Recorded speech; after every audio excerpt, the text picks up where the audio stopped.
mafuta, ce qui est onction. Yanzambeza likolo ya mutuna yo, c'est vrai. Eza na makambo ebele ezoleka. Tozomi tuna eske tokomi na tango ya suka to nini. Eza pena batu mususu bakotambola bakoluka kaka kozwa nzoto ya batu pe koboma bango. Basali ya Nzambe boza wapi? Eske Nzambe aza to azwa te to ezaka bilembo. Ya kozonga na ye. Encore une fois, je vous dis bonjour partout où vous êtes en train de nous suivre. C'est votre émission Likambo ya Mafuta. Et c'est l'émission Oyo esungaka bino soki obungi nzela pozonga na nzela. Et c'est l'émission Oyo esungaka bino soki oza na difficulté moko boye. Tozo comprendre makambo ya Nzambe malamu te po okote na ngolo ndenge sengeli. Alors aujourd'hui, j'espère que non, la semaine passée, te lever kibongo makasi na makambo oyo etali la grâce de nouvelle créature ezalaki bongo théâtre pour na ba Kristo. Alors j'espère que non ba débat sanamaki makasi na bandeko ya collège na pasteur Papi oya ko représenter bongo église naye. Alors to silisaki débat wana. Alors aujourd'hui tokoti tozo entamé bongo sujet na biso ya sika. Sujet kwa sikiza nini balobi Nouveau Testament, non, Ancien Testament et Nouveau Testament selon la Bible. Alors donc abatimusu balobaka ke Ancien Testament ezalaka ombre ya Nouveau Testament. Alors aujourd'hui tokoyeba pourquoi to choisir sujet wana. Il y aura un moment où tu fongola téléphone ndenge ezalaka toujours ceux qui bitune ezali to ba question ezali to ko récupérer yango. Alors kula fuka si c'est possible on me ko bongsebiso background et ko sala malamu koleka. Je dis bonjour na pasteur Jonathan Matondo. Bonjour maman Nangai, merci beaucoup. Nzambe na biso a zwa lokumu na ndenge ayebaki kobatela biso pe apesi biso makasi to continuer katikati na musala na ye. Nzambe a pambola binope ba sali nyoso ya chaîne oyo. Nzambe a pambola balandi na biso nyoso bisika nyoso bazwami. Vous connaîtrez la vérité et la vérité vous affranchira. Merci beaucoup. Amen. Topé Simbote Paya Ndeko David Adiana, bonjour. Bonjour madame Patricia. Rapidement rappelez biso ba adresse et église et puis ba programme. Différentes adresses, il y a église collège Jésus-Christ et ça. Adresse à Liboso Eza na croisement Funa Bukasa, avenue Funa numéro 49, juste na station wana, ce que tu référence il y a Funa 49 bako la Kisayon Zela. Payami Balé Ezali sur De Bonhomme, 3e rue numéro 125, na commune Yamatete, en face il y a église Moko Eza wana Yangweza juste P en face. P 3e place Ezali sur Bel Air, référence chez Moleka, na commune ya Kimbanseke. P na ba cellule na biso cellule liboso Ezali cellule ya Matete Kwenge, référence mosquée. P 2e place Ezali lisusu na Mama Mobutu sur arrêt Munongo avenue Volcan. Donc merci beaucoup. Voilà, merci beaucoup. Ndeko Hervé Koulianfoka, s'il y a possibilité de modifier le numéro, il y a téléphone les Ali wana. Voilà. Alors, pasteur Jonathan Matondo, c'est les Ali Ancien et Nouveau Testament selon la Bible. Pourquoi d'abord sujet wana ya Ancien Testament et le Nouveau Testament selon la Bible? Ok, merci beaucoup maman pona mutuna malamu kitoko. Oyo opposé. Sujet nabiso ezali Ancien Testament et Nouveau Testament. Nakanisi kobanda na émission passée, tolobelaki na tina ya ancienne créature na nouvelle créature selon la pensée ya Nzambe.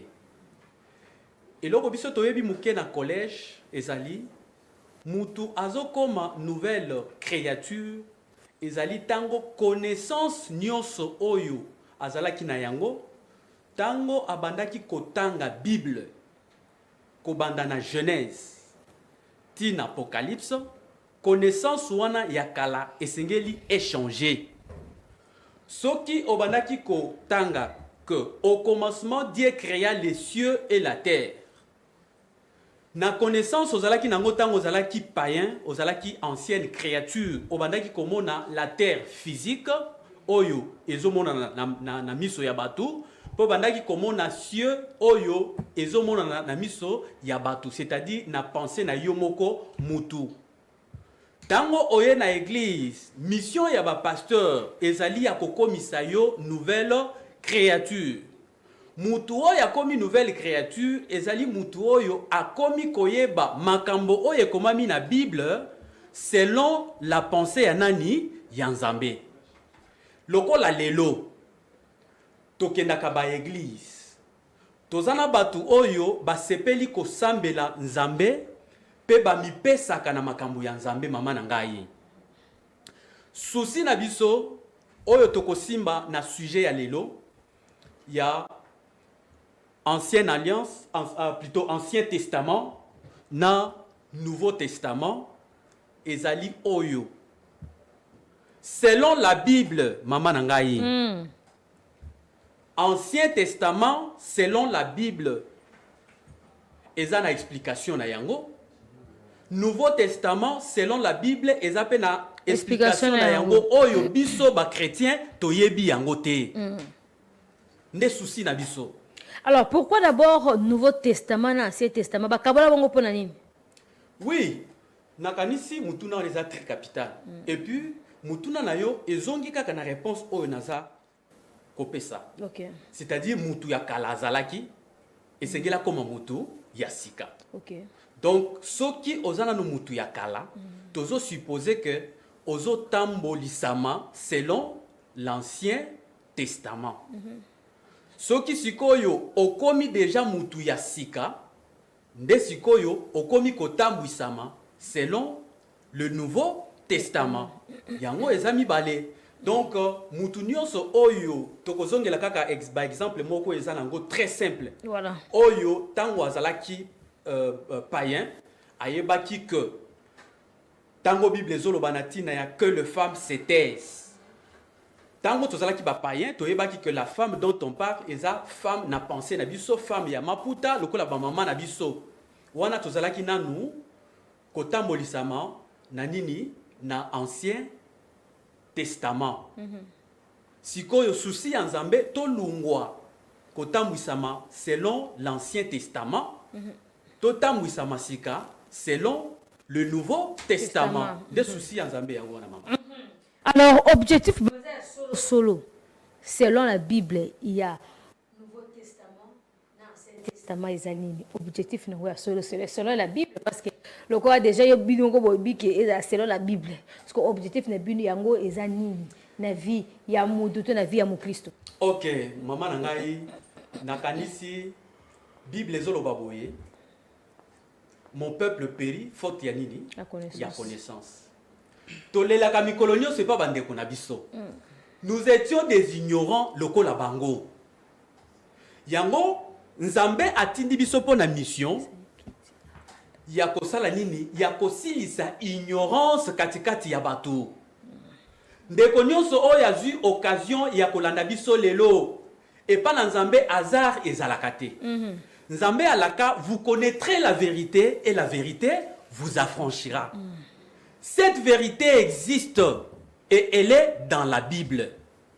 Yango biso toyaka ko révéler batu vérité oyo uta na katikati ya Bible. Mutu afanda na Bible pendant plusieurs années, mutu atanga ka Bible pendant plusieurs années, mais azo demeurer kaka ignorant. Ndeko nangai, ata ozana mapangu, ata ozana misolo, ata ozana nyonso ndenge okanisaka, ata omikangaka omibomaka nzoto na ba prière, mais yeba que connaissance parfaite ya liloba ya Nzambe selon la volonté de Dieu na noyebi yango te. Ata ozana misolo ya lolenge nini, mais ozozanga eloko moko, eloko yozozanga eza nini, c'est la connaissance de la vérité ya nani ya Nzambe. Soko tuni na mutu nyonso, Ancien Testament ebandi na livre nini, et suki pe na livre nini. Mutu nyonso oyo aza ignorant, oyo aza envoûté, oyo aza ya kolokama, réponse ebani déjà. Oui? Mais c'est tout à fait normal, papa. Ancien Testament, ils ont la Genèse. Na Malachi, non? Ok. Malo, nouveau et na Matthieu, ce qui n'a pas C'est ça tout à fait normal. Ah, vous demandez. C'est ça l'envoûtement. Mais on a la Bible, t'es pas pasteur. Nde objectif la biso. Et yesiko ya kosunga yo otika ko comprendre la parole de Dieu, la Bible, lokola bato ba kotaka église te. Lokola bato ba sambela te. Maman na ngai. Oui, papa. Mutu nyonso oyo, peu importe les années à sala na église. Soki que noti lelo na pensée na yo oyebi que l'Ancien Testament commence par quoi ça, livre ya Genèse, pe suki na nini na Malachi, nazo marché ba moté. Eza nzambe ndazo révélé yo lelo ke oza envoûté, oza ya kolokama. Oyebi nanu te eloko nini nzambe bengi kombo Ancien Testament mama na ngai. Pe na bandeko nyonso oyo bazolanda biso. Tozoloba makambo na sentiment te. Biso collège toteyaka na sentiment te. Ok. Nyonso tolobaka eutaka na kati ya Bible. Ok. Soki bakoki kosunga biso na mukanda oyo ya 2 Corinthiens chapitre 3 verset 14 à 15. 2 Corinthiens chapitre 3 verset 14 à 15. Oui. 14. Mais ils sont devenus durs d'entendement, Oui. car jusqu'à ce jour, le même voile demeure quand ils font la lecture de l'Ancien Testament. Paul a remarqué ki eloko oyo pe abombaki yango te, a signalé yango na batu nyonso. Balobi, pour remarquer que ce que vous lisez, c'est l'Ancien Testament. Tango bozo tanga Ancien Testament, tozana voile o eza jeté na ker na bino. Elingi koloba nini? Selon l'évangile, il y a Paul. Pour te côté évangile, na yo pasteur te, na yo archibishop te, maman nangai. Selon l'évangile, il y a Paul. L'Ancien Testament, ezali, et si kanyon so o bino bokotanga, et que vous trouvez que eza voilé, eza codé. Donc, bozana na nini na Ancien Testament. Topé bozotanga nini, bozotanga Ancien Testament. Bachango neti mwa code moko boye donc totanga Ancien Testament. Babandela mukanda, c'est-à-dire quoi? Tout l'Ancien Testament est voilé et codé en d'autres termes. Ok. Ok. Tanga papa. 14. Mais ils sont devenus durs d'entendement, car jusqu'à ce jour, le même voile demeure quand ils font la lecture de l'Ancien Testament. Dans l'Ancien Testament, pour Nzambe, l'Ancien Testament est codé. L'Ancien Testament est voilé. Et si quand nous dans la Bible, ceux qui ont remarqué que non, ils ont codé, ils ont voilé, retenez que tu es encore nakati nini, il y a Ancien Testament. Ozotanga nini, ozotanga Ancien Testament. Tozu exemple ya liboso pour tozala vraiment pédagogique na émission oyo. Luc chapitre 14 verset 26. Luc chapitre 14 verset 26. Oui, nous parlons de l'Ancien Testament et le Nouveau Testament, mais selon la Bible. Et ça selon Batouté. Okay. Oui. Luc 14 26. 26. Si quelqu'un vient à moi, Oui. et s'il ne hait pas son père, sa mère, sa femme, ses enfants, ses frères et ses sœurs, même sa propre vie, il ne peut être mon disciple. Bon, merci beaucoup. Selon Biso Batou, maman Nangai, papa azotanga mukanda ya Luc. Selon Biso Batou, Luc est la partie nini ya Bible.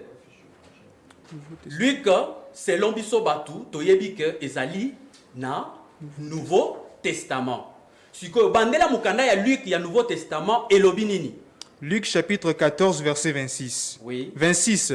Si quelqu'un vient à moi, Oui. et s'il ne hait pas son père, Soki olingi oya na Yesu, soki olingi okoma disciple ya Yesu, parmi les conditions, il faut koyina papa na yo, oyo aboti yo, oui. sa mère, Il faut koyina mama na yo, oyo aboti yo, mama na ngai. Oui. Ozoyoka makambo. Nazoyoka papa. Awa toza selon biso batu, tozotanga na nini? Na Nouveau Testament. Siko yoka makambo tozotanga na Nouveau Testament selon biso. Balobi boye, soko lingi okoma disciple ya Yesu, esenge na yo kosala nini? Koyina. Il faut koyina papa na yo, koyina mama na yo, koyina mwasi na yo, bandeko na yo, ndaku na yo. Donc waneza ba condition o ba pesi biso na kati ya Bible. OK. Donc ceux qui dolingi to kende siko da compréhension la biso batu. O toyebi que Luc eza na Nouveau Testament, eza na Ancien Testament te. Donc ndeko nyonso oyo ayamba Yesu na vie na ye esengeli asala nini? Ayi na nani? Ayi na papa na mama. Papa tanga ba condition. Toza na Nouveau Testament. Na ba nani? OK. Tanga. Wana limbo li selo yo papa. Te totangi selon Nouveau Testament. Bon, batu misusu basala ka confusion. Oui. Ya koloba boye que l'Ancien Testament des ala qui voilé et bandi na Genèse et suki na Malachi. Dès tozo linga to sunga batu ba voyager na biso ba comprendre que cette connaissance là est erronée. Hein? Eza ya babungisa batu, eza ya penser en zambete. Ancien Testament et bandi na Genèse te et bandi na Genèse mais suki na Malachi te. Donc, explication y Ancien Testament ezali. Yango tozo simba ba exemple o ezana Nouveau Testament pona ko sunga bato. On n'est pas méchant. Eza pona ko sunga ba o ya Nzambe. Ba o ya Nzambe ba comprendre que Ancien Testament selon l'évangile de Paul alobi l'Ancien Testament est codé. L'Ancien Testament est voilé. Alors ba pasteur oyo ya ba ignorant ba expliquer biso que non Nouveau Testament e bandi na Matthieu na nini na Apocalypse. Si ko tozo tanga na kati ya Nouveau Testament, tokuti ba condition oyo balobi poko ma disciple ya Yesu, il faut ça la nini? Oyi na papa na yo, oyi na mama na yo, na mwasi na bandeko na ndaku na yo. Sikoyo nani katikati na biso asala déjà eloko oyo ndenge komami boye. Ah, donc ce qui est ça Nouveau Testament et que mutu nyonso azolanda biso lelo ayina nanu papa na yete, ayina nanu mama na yete, mutu wana akomi nanu disciple ya Yesu te. C'est parce que toza na kati ya Nouveau Testament selon biso batu ndenge tokanisaka. Ou soit bozala d'accord na biso que verset touti kotanga eza codé. Alors si ce verset là est codé directement, nous devons l'affecter où? Na Ancien Testament. OK. C'est ça. Toké na Matthieu chapitre 23 verset 9. Matthieu chapitre 23 verset 9. Oui, lelo badeko en tout cas nzambe na biso apambola bino alingi bino mingi. Oui. Matthieu 23 9. Et n'appelez personne sur la terre votre père. Kobenga mutu moko te. Toza na Nouveau Testament. Eza na mukanda ni? Matthieu chapitre 23 verset 9. Matthieu chapitre combien? 23 verset 9. Et ça, dans l'Ancien Testament, dans le Nouveau Testament. Nouveau Testament. Et ça, non? Nouveau Testament. Nouveau Testament, c'est l'homme qui bat. Si vous prenez Nzambé, est-ce que c'est dans le Nouveau Testament? Moi, je vous dirais que c'est dans le Nouveau Testament, et autres dans les Anciens Testaments. So batunde bazongo basala ngo inverse bazui nouveau ba comme si ancien ba comme si nouveau te bazui nouveau ba comme si ancien te bazui ancien ba comme si nouveau te c'est-à-dire pour na biso batu toyebi te kokabola Ancien Testament na Nouveau Testament toyebi nde kokabola yango te toyebi kokabola yango te selon ndenge ba komi yango to selon ndenge tozotanga papa. OK, to kana malamu. 2 Corinthiens chapitre 3 verset 6. 2 Corinthiens chapitre 3 verset 6. 6. Il nous a aussi rendus capables d'être ministres d'une nouvelle alliance, oui. Non de la lettre. Balobi, et ça n'a pas Nzambe a commis ça bango ba ministre ya nouvelle alliance. Non de quoi? Non de la lettre. Non de la lettre. Mais de l'esprit. Mais de l'esprit. Donc ça n'a pas pasteur baza ba ministre ya lettre. N'a pas pasteur baza ba ministre ya esprit. C'est-à-dire, ce qu'on koutani na pasteur oyo aza ministre ya esprit, akoye bisayo que l'Ancien Testament est bandi na Genèse et souki na Malachi te. Puisque il ne voit pas l'Ancien Testament selon la lettre. Alors, ce qu'on koutani na pasteur oyo baza ba ignorant, bango bakolakisa yo selon la lettre. L'Ancien Testament est bandi na nini? Na Genèse, pe souki na nini? Et ce qui n'a Malachi. Là, c'est selon la lettre. Or, la lettre fait quoi? La lettre tue. Mais c'est l'esprit qui vivifie. Donc, Moutounio so oyo ndenge zolanda biso lelo.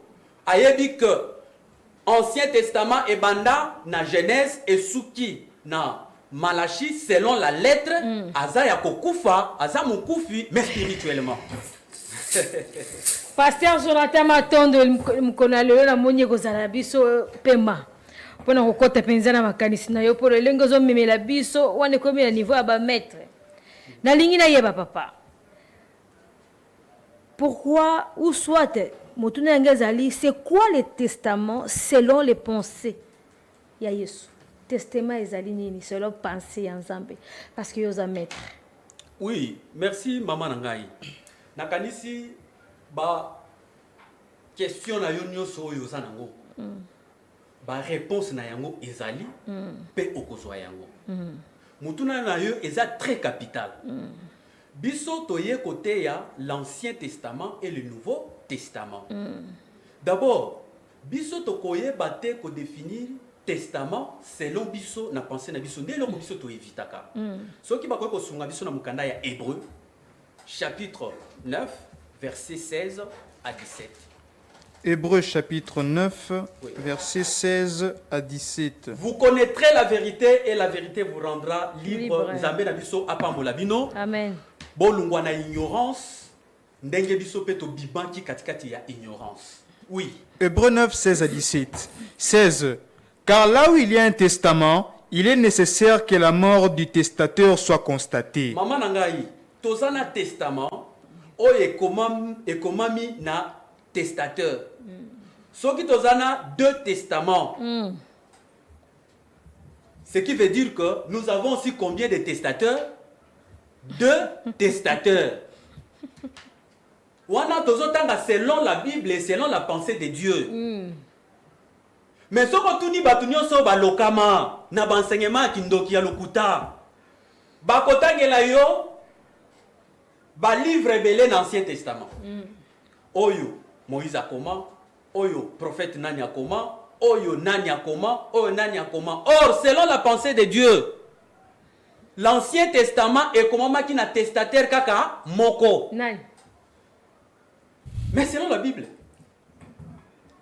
Et le Nouveau Testament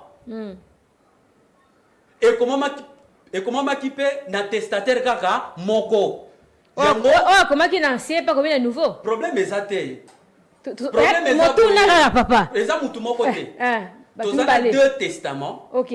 Tous appellent deux testateurs. Ok, d'accord. Donc ceux qui bayebi sûr que non, batu ba comment Bible oyo. Baza plus de deux. Ba loka vina yo.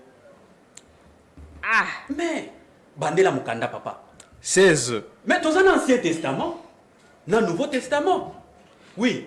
Car là où il y a un testament, Oui. il est nécessaire que la mort du testateur soit constatée. OK. Un testament, en effet, n'est valable qu'en cas de mort, puisqu'il n'a aucune force tant que le testateur vit. OK. Et ça bisoté tozoloba. Tozana deux testaments nakati ya Bible. L'Ancien Testament, le Nouveau Testament. Donc Ancien Testament selon la pensée de Dieu, et un testateur na yango. Ba testateur te, ce qui te comme les Anciens Testaments, les ka l'Ancien Testament. Donc toyebi que selon la Bible, tozapena testateur kaka moko oyo akomaki Ancien Testament. Bon, si je toki les malembe papa, toki les malembe. Non, enseignement toki na nango malembe papa. Ko pesa biso kwanga te to za bébé. Toka na malamu. Olobi ke soki batu ba komi ebele na kati elongo l'ancien et comme il est. C'est ba komi ebele. Ah, oui, oui, oui, oui. Mais mususu Selon la bango, Bible. mususu ndenge bango bakomaki wana bakomaki na Genèse, peut-être bakomaki na Exode, peut-être bakomaki basoki ka inspiration et pas mutu moko ka raté papa. Oyo yende aza kolo testament peut-être. Yende apesaki bango inspiration po bakoma. Bango basonga mika bakoma mais idée na bango te pas mutu moko peut-être yango moni to benga ngo Ancien Testament. Bon, nakanisi ba gymnastique o nyoso yozo sala wana. Eloko ya liboso biso toboyaka na collège. Ezali ko expliquer la Bible selon you. Selon ba recherche na you. Est-ce que tokoki kozwa référence ya ici que batu nyoso bakomaki na basala ki référence na testateur moko botiko testateur wana. Eza motuna papa. Ne tozo lukato yeba. Motuna na ngaza lisa cité papa. Okay. Yo répondre ngaka. Non, na so pakola penza mafuta penza poto yo kana lisusu malamu malamu. Ok. C'est ça. Donc problème ezali boye.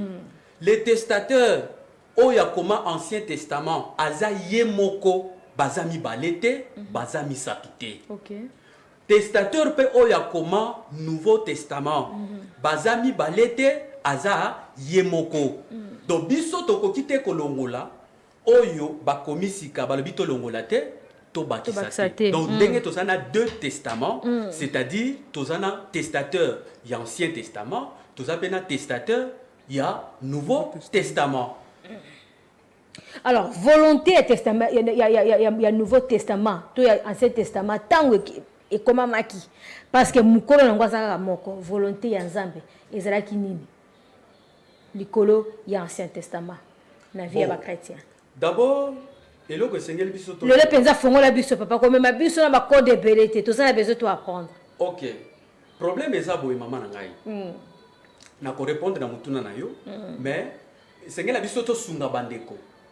Biso tozali collège de Jésus. Tobengami collège, c'est parce que nous enseignons la Bible. Okay. Notre mission est d'enseigner la Bible selon l'intelligence et la sagesse yanani yanzambe. Eza na sagesse na biso batu ya mokilité.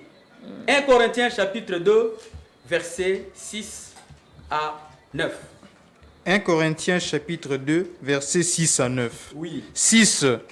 Cependant, c'est une sagesse que nous prêchons parmi les parfaits. Oui. Sagesse qui n'est pas de ce siècle, ni des chefs de ce siècle, OK. qui vont être anéantis. Oui. Nous prêchons la sagesse de Dieu, mystérieuse et cachée. Nous prêchons la sagesse de Dieu mystérieuse et comment? Et cachée.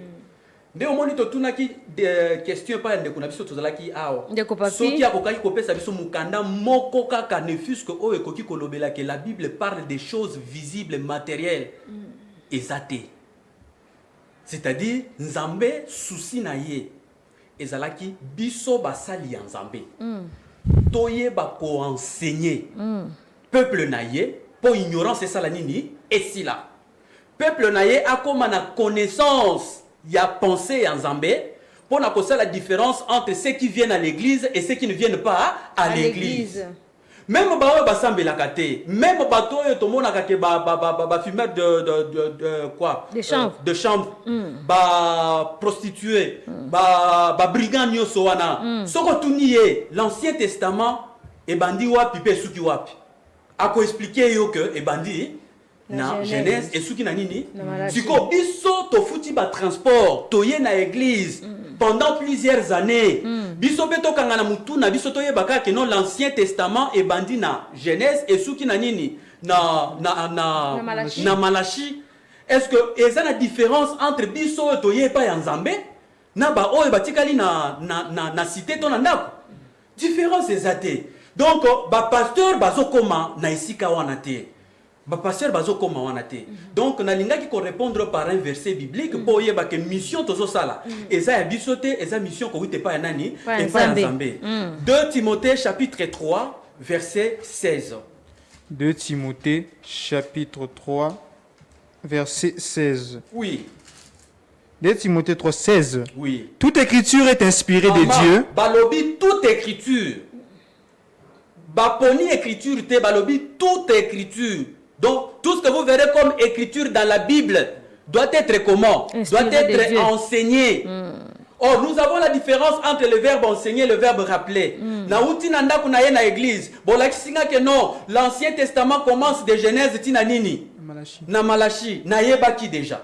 Naye na église. Na sali bamboula combien? 10 ans, 20 ans après. Je suis dans l'église en train d'apprendre. Et le pasteur continue à me rappeler que l'Ancien Testament commence par Genèse et Souki Nanini. Ça, ce n'est pas un enseignement. Ça, c'est un rappel. C'est-à-dire le pasteur lui-même n'a jamais été enseigné. À quoi enseigner bine lokonini? À quoi enseigner bine lokonini? Yango biso to bengami collège. Oyo to salaka awa eza évangélisation. Toyaka ko flasher na batu ba comprendre que la pensée de Dieu existe. Les enseignements selon l'intelligence et la sagesse de Dieu existent. Yango toyaka ko la kisepa ya bandeko ba oyo ya Nzambe bazali. Bazoya pe bazoya kolanda ba enseignement. Biso nyoso tozalaki na kan wana. tango to lokamaki tango to zalaki envoûté naza na Nouveau Testament pour tozonga na sujet. OK. Tangela biso mukanda ya Romains chapitre 5 verset 14. Romains chapitre 5 verset 14. Oui. Romains chapitre 5 verset 14. 14. Cependant, la mort a régné depuis Adam jusqu'à Moïse. La mort o ekotaki na nzela ya Adam na Ève. Pour Nzambe ezalaki na intervalle de temps oyo yango eregnaki. Là, je suis dans la Bible et je lis selon la Bible et non selon les pasteurs. Balobi, cette mort-là, o ekotaki na nzela ya Adam, et bandaki na temps ya Adam, pe souki na temps ya nani? Ya Moïse. C'est-à-dire, après Moïse, la mort o ekotaki na nzela ya Adam, na mukili oyo, eza lisusu te. Wana totangi na Nouveau Testament. Alors, si le Nouveau Testament n'est pas codé, ou bien ce qui verset oyo plutôt, eza codé te, bobo ito tia yango na kati ya Ancien Testament, puisque selon moi, je sais que oto uti kotang eza nini, l'Ancien Testament. Selon yo. Selon la Bible. Selon la Bible. Oui. Bon, ce qu'on remet, c'est retrouvé pour n'aider. Mais tout uti kotanga balobi l'Ancien Testament c'est codé, c'est partout où bozo tanga pe eza voilé, yeba ke boza na nini, l'Ancien Testament. Totanga kina yo. Totanga ki papa. C'est ça. Alors, tu vas continuer à tanga ba mikanda wana pona kosunga na ba oya nzambe. Ba tu vas kosunga la nzambe. Ce qui a fongoli Bible. OK. Okuti esika moko eza codé. Eza nouveauté, mais c'est ancien. Okuti esika moko eza codé te. Eza codé te. C'est-à-dire Bible mubimba wana. Oui. Ce qui te koki kozala clair. Eza codé. Voilà pourquoi tozo bakisana ba verset o eza dans Nouveau Testament ba supposa que c'est ça le Nouveau Testament. C'est-à-dire si je comprends bien Nouveau Testament a raté c'est un ancien. OK. Ah, wana siko de obani ko comprendre. OK, na tu na motu na papa. OK. Nde musala nzamba tinda kiso yango wana. OK. Totangi siko tina parti obino bokanisaka ke eza Nouveau Testament. Nous trouvons ba parole eza codé. Balobi yina papa na yo na mama na yo po sala nini okoma disciple ya Nzambe ya Yesu. Balobi kobenga mutu papa na mukili oyo te soko bengi mutu papa oyo abota yo osumuki oza ya Nzambe te. Totangi awa balobi liwa ya Adam liwa oyo ekotaki na nzela ya Adam na Ève esukaki na temps ya plutôt ebandaki na temps ya Adam esukaki na temps ya nani ya Moïse. Alors que lelo soki Moïse aza vivant te aza na biso te ndenge toyebi donc liwa wana na mukili eza lisusu te tozokufa kapwani. Ah bon sikoyo ba passer pe sikoyo ba kosaka biso ke no tozokufa na tina liwa ya Adam na Ève pona nini na ba matanga boke matanga pasteur abandi non pomoni soki Adam na Ève te ou te kila mabele ozonga na mabele c'est peut-être par rapport à l'isumu wana ndi peut-être bazo se référer papa. Nasi na sunga bino mikolo nyonso boyeba Eli azonga wapi awutaki na mabele te Eli na Enoch bazonga na mabele te est-ce que bazonga na mabele te bosiko ndenge nini ozoloba ke no owutaki na mabele il y aura un temps bakozonga na mokili il y aura un temps problème ezate nazaka kana bakozonga ka po après ndeko bakufa normal nazaka kana maloba ba leva bango ka nazaka kana maloba oyo ba pasteur oyo bakosaka biso eza yo te yo za na innocente ba pasteur nde batu bakosa batu na mateya lokuta vous connaîtrez la vérité et la vérité vous affranchira nzamba kosaka te. Amen.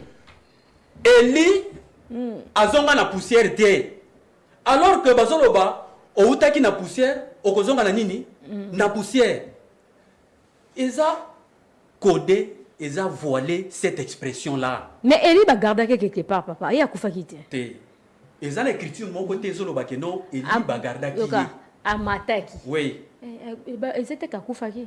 OK mais donc c'est-à-dire ce que na hypothèse ya mutu nyonso akozonga na mabele donc ekokoma contradiction. Puisque Eli pe il faut azonga nani na mabele po Eli autaki kasi yanga na yebiso eko comme un jour papa akozonga kakoyaka akonza makosala effort akokita po akufa normal Bon, normal. Avançons, papa, Jean avançons. chapitre 3, verset 13. Jean chapitre 3, verset 13. Jean chapitre 3. Ba pasteur boza wapi boya. Ba pasteur boza wapi. Ngana za ngana katikati. Ba propos eza contraire na o tozote ya awa. En tout cas, aya tosala na ye débat pona lokumu ya Nzambe et bandeko bakoye ba vérité oyo sa caché na kati ya Bible. Oui, papa. Jean 3, 13. Oui. 13. Personne n'est monté au ciel. Personne n'est monté au ciel. Si ce n'est celui qui est descendu du ciel. Ah, balobi même Eli wana. Oyo bokanisaka ke no amata ke na lola. Yesu alobi ngala uti na lola pa ya papa natikali komona Eli te na lola. Siko bino boyembaka na ba église bandeko na ngai. Lokoleli ya kendeki nakokende nanga nalo. Siko okokende na lola ndenge Eli ya kendaki. Topo kozonga na poussière, yo moko pona. Bon, tikanan. Siko est-ce que Eli amataki akendaki to akendaki te?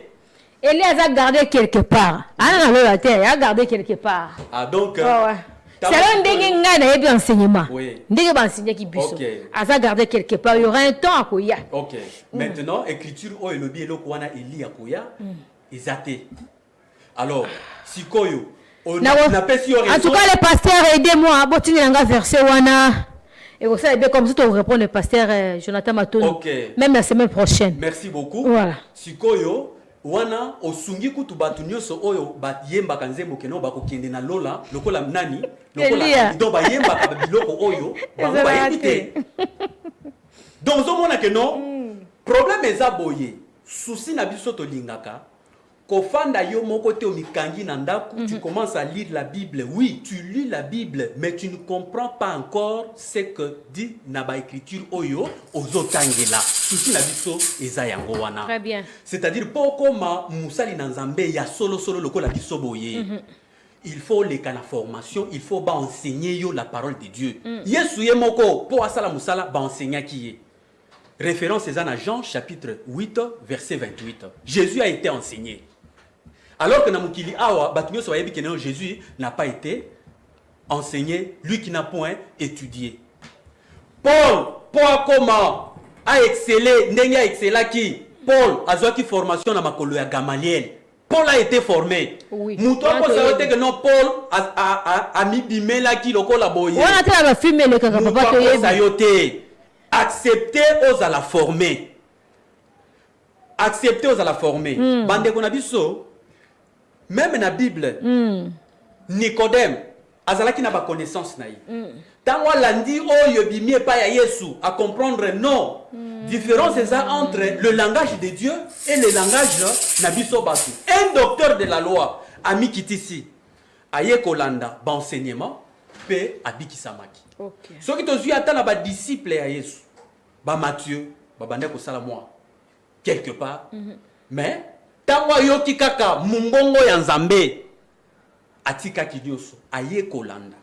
Problème eza ya bande ko mususu bazo kanisa que soki omikangi na ndaku ndoko comprendre la parole de Dieu au kotika la jamais ko comprendre la parole de Dieu. Babi méditer le jour et nuit papa, oui, bazo méditer papa. Méditer soko tangi méditer penza na sens ya bien.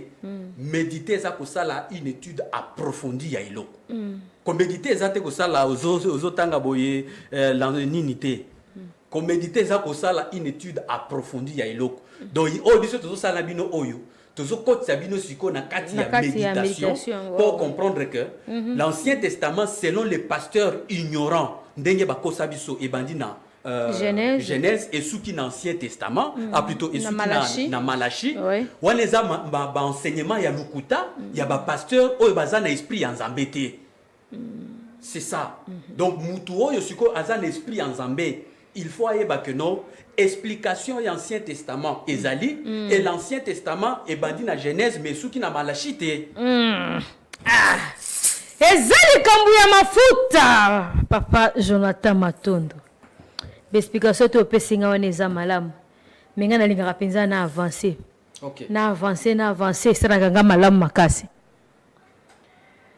Explication to pesi wana pona ba bébé spirituel et cause à moi kilo nayebi ke soki bakozala na volonté baolinga baya collège mpo bayekola me nga na kolinga vanga na libere yo na aire ya émission na biso pesa biso ata mwa goût kotisa biso ata mwa ndambu toyeba mpenza Nouveau Testament na Ancien Testament wana eza nini selon la Bible papa. C'est vrai awa eza enseignement te mais tu vas biso mwa ndambu po pesa biso volonté pe makasi ya koya koyekola. Mama na ngai nakanisi tolobaka yango mikolo nyonso. Oui. Nzambe atinda biso poto sunga ba oyo bazana prison oyo batangisama mabe ba oyo balekisaka batana bango na église pamba connaissance na bango ezaka ka ndenge moko na batu oyo bakotaka église te batu wana bazolekisa tana bango pamba. Souci na biso ezalaka to enseigner mais oyo eza télévision télévision ezali ngonga soki topesi mikanda moi verset moko mibale eke tokomi na suka te mutu mususu akoloba yango tosengaka kaka bandeko baya na baadresse ndenge papa na biso awuti kopesa soko ye na funa numéro 49 oui na croiseba ya Zikida Bokassa okokuta toza wana chaque mercredi tozopesa ba enseignement okokuta toza wana chaque samedi tozopesa ba enseignement okokuta biso dimanche tozali tokopesa kaka ba enseignement.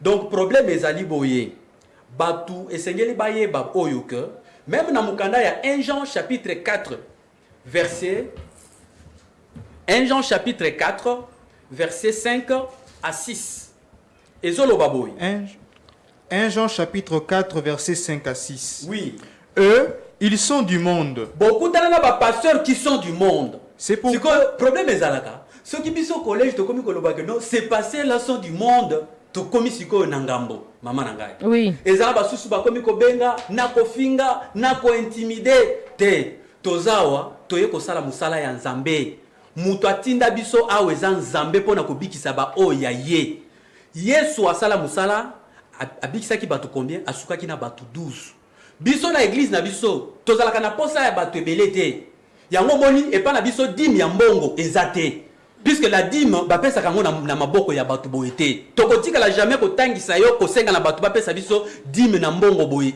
tokosala yango te tokotika la jamais koyebisa bino ke non offrande eza mbongo bopesa biso na maboko boye toza besoin na yango te biso toza besoin na âme na yo esala nini ebikisama ozwa connaissance oyo ekofongola yo porte ya lola ozwa vie éternelle kaka ndenge oza vivant awa yo moko yeba ke no naza na vie éternelle siko pozwa yango nzambe atindi biso eza hasard te yo yozwi temps ya kolanda biso lelo nzambe nde azobenga yo nzambe nde aza na posa na yo obikisama oza na maboko ya batu oyo baza ya mokili bapasteur oyo nzambe abenga bango te oui tanga. Eux, ils sont du monde. Oui. C'est pourquoi ils parlent d'après le monde. Ces pasteurs-là, quand ils parlent de l'Ancien Testament, ils vont parler d'après le monde. Puisque le monde connaît que l'Ancien Testament commence par le livre de Genèse, Malachie. Malachie. Ça, c'est le langage du monde. Ça, c'est le langage du monde. Même pasteur wana abeleli ceux qui Saint-Esprit, ceux qui Saint-Escroc, to éviter oh bango babeli laka. Tikana, tobele laka esprit en Zambé pourquoi Saint-Esprit tobele laka eponani. Tobele laka Saint-Esprit pour ya ko révéler biso profondeur ya pensée ya nani. Ya Zambé. Siko pasteur obeleli Saint-Esprit, ceux qui Saint-Escroc to éviter. Otelemi pe bani côté ya batu, l'Ancien Testament et bandi na nini? Na Genèse et suki na nini? Malachie. Siko Saint-Esprit oyo obele ki wana tina na nini? Donc même bateau va côté l'église te baza pe na Saint-Esprit puisque bango ba yebi que non Ancien Testament bandi na Genèse et suki na nini? Na Malachie non. Biso toza bongo te. Biso toza ya Nzambe. Oui, continuez. Et le monde les écoute. Oui. Nous sommes des dieux. Ah, biso ya collège toza ya Nzambe. Oui. Celui qui connaît Dieu nous écoute. Ndenge tozo le latina ya Ancien Testament na Nouveau Testament. Batukaka oyo bazana oreille spirituelle nde bayebi que non l'Ancien Testament et bandi na Genèse mais suki na Malachie te. Wana eza batu oyo bazana oreille ya Nzambe. Oui. Celui qui n'est pas de Dieu ne nous écoute pas. Oh yazana esprit ya Nzambe te. Ako comprendre te makambo tozoloba. Yango moni basusu balobaka biso tozoya kobungisa batu. Biso toya kobungisa batu te. Nzambe nde atindaka biso tobimisa bino na banzela oyo bozali puisque tozaka kana banzela mibale. Tozana nzela ya munene na nzela ya muke. Nzela ya munene nde nzela ezo mema na kufa. Nzela muke nde nzela oyo ezo mema na vie. Nzela munene eza compréhension ya Bible selon le monde. Mukili bayebi ke no dimi bapesa ke zambongo. Ça c'est selon le monde bozana nzela munene na kufa. Mukili bayebi ke no Galates 6:6 bapesa ka mbongo bien matériel. Bozana nzela munene bozana kufa. Mukili bayebi ke no baptême pona kozwangi il faut ko kende na mai physique o batu nyoso bayebi bozana nzela munene bozana kufa. Mukili bayebi ke no que les femmes se taisent eza mwasi ya maputa bozana nzela munene bozana nzela ya kufa. Oh même batu bakota ke église te bayebi makambo wana. Yango souci na biso ezali bandeko na biso boya. Nzambe azana posa na bino. Nzambe alaka bino. Vous connaîtrez la vérité et la vérité vous affranchira. L'heure vient et elle est déjà venue. Ou le vrai? Balobi, l'heure vient et elle est déjà venue. Heure wanande yangoyo. Aussi si phrase te? Où les vrais adorateurs adoreront le Père. Comment? En esprit en vérité. C'est bandeko na musu bango basamaka en esprit en vérité te. Karabino. Nde tolobi bon, bobeleli esprit, bokoti en esprit. Siko yebi Nouveau Testament bandika na Genèse et suki na nini? Na Malachi. Lokola bato babelaka esprit te na cité. Bon, esprit bobelaka eza ya nini? Nde bilo tolobaki ba théâtre ba chrétien ko bandaka la yango wana. Souci na biso ezali, vérité ya Nzambe ezali. Et vérité wana eza ba violent de batu bakozwa yango. Amen. Éternel yeli pona mutu nyonso te. Toyaka te kote ya makambo ezo uta na mutu na biso. Yango topesaka nyonso avec référence biblique. Galates chapitre 1 verset 9. Galates chapitre 1 verset 9.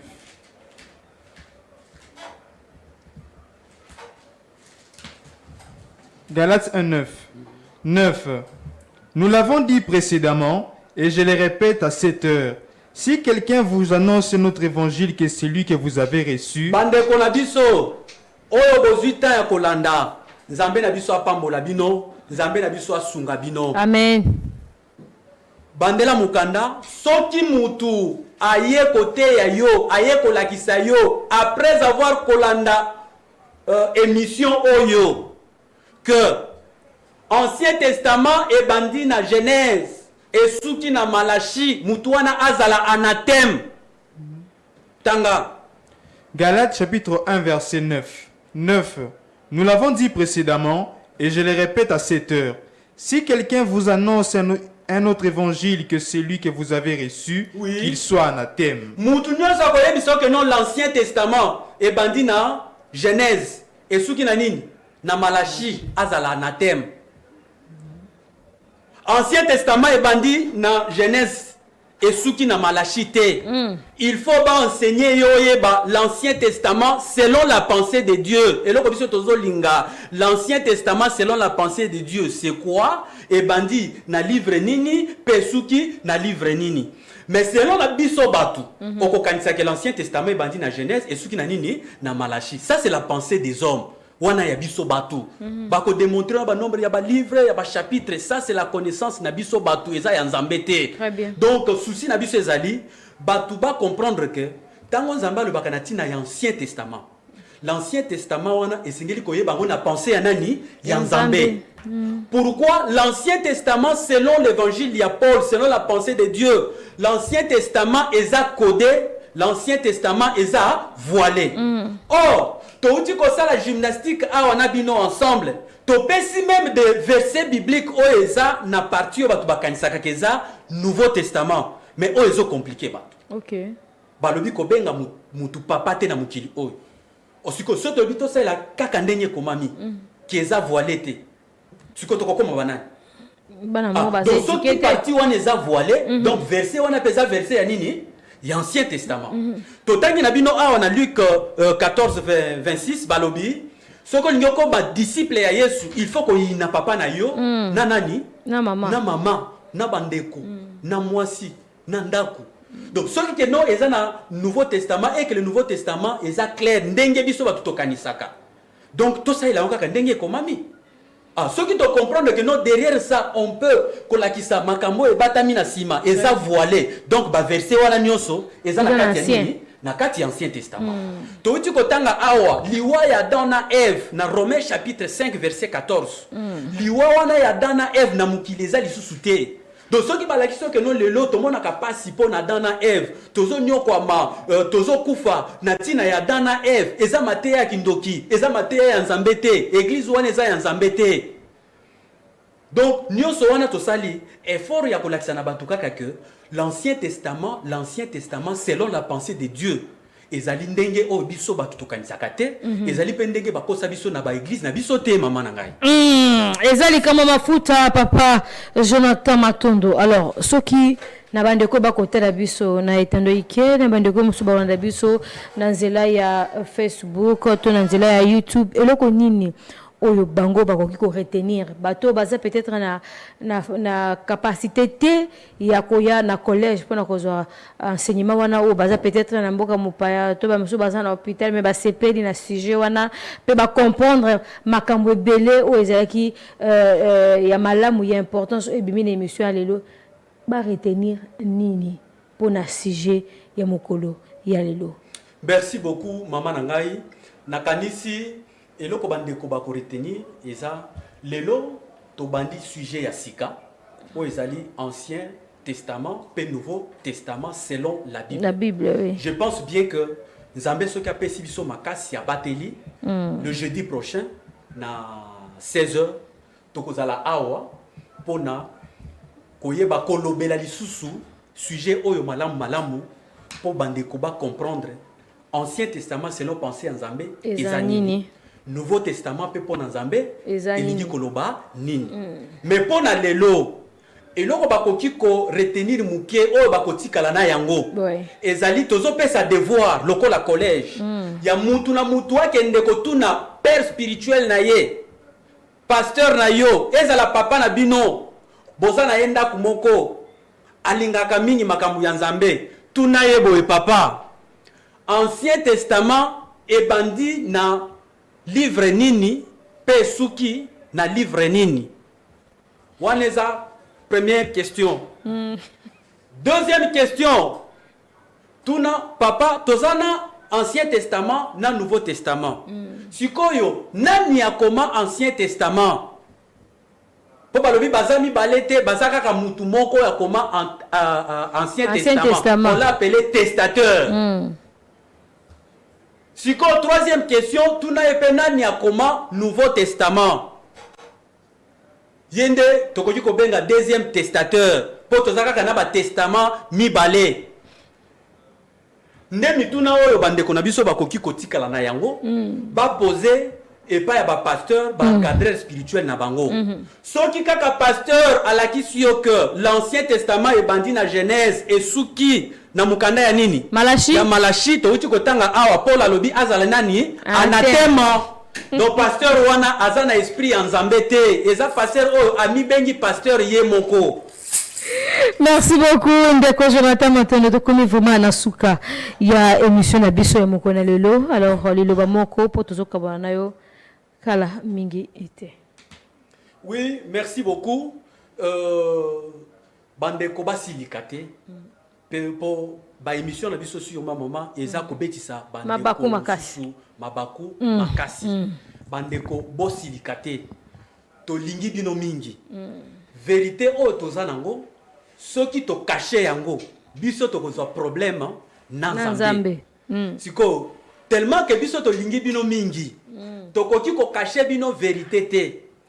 Toko futaka pete transport toleka awa na plateau to ya côté ya toko lobela makambu oyo bino batu boyebi déjà tope tote ya makambu oyo bato bakotaka église te bayebi yango déjà non wana et que ça la différence te entre biso oyo to yaka na église na bandeko oyo bayaka na église te différence ekozala te or Bible ezoloba je mettrai la différence entre ceux qui me servent et ceux qui ne me servent pas. Donc même na plan ya connaissance esengeli mutu oyo asambelaka ayaka na église afutaka transport na ye mikolo nyonso ayeba l'Ancien Testament autrement, ayeba Nouveau Testament autrement, ayeba dîme autrement, ayeba offrande autrement, ayeba ciel et la terre autrement. Donc nyonso comment mi la Bible esengeli na yo oyeba yango autrement pour sikoyo okoma na pensée ya nani na pensée ya Nzambe ozwa vie éternelle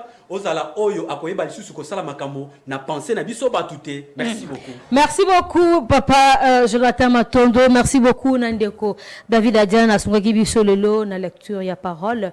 Un grand merci à Hervé Ekolenfouka. Un grand merci à Thérésia Mbelou, Wazaki Bongo na plus de vie. Un grand merci à Aigle Réveil et Coupa. Un grand merci à Modi Pro Merveille Balengele. Et un grand merci à mon DG Peter Tchani. J'ai fait comme ça un clin d'œil au pasteur Karel Panda. Et pourquoi pas aussi le frère Depolin et le frère Grace au assistant Gibiso Bongo en coulisses. Et un grand merci à Bino Oyo. Bozoka Bongo Tanabino, il y a côté la Biso, Naitando Ike, émission Oyezali Abino. Soko Betsemili Baku, to au CPLI na ba propos Oyo, pasteur Jonathan Matondo Alobi, et ango to ozali na contradiction moko boye ke sengi na yo oya na plateau Oyo. Ezali wana pona bino surtout, obengi na numéro ezali wana, to koyebisa ole lenge nini, to salaka pona koleka. Awa na télévision. Tika ete kimia ya Nzambe. Ezala bongo na mabote na bino. Au revoir.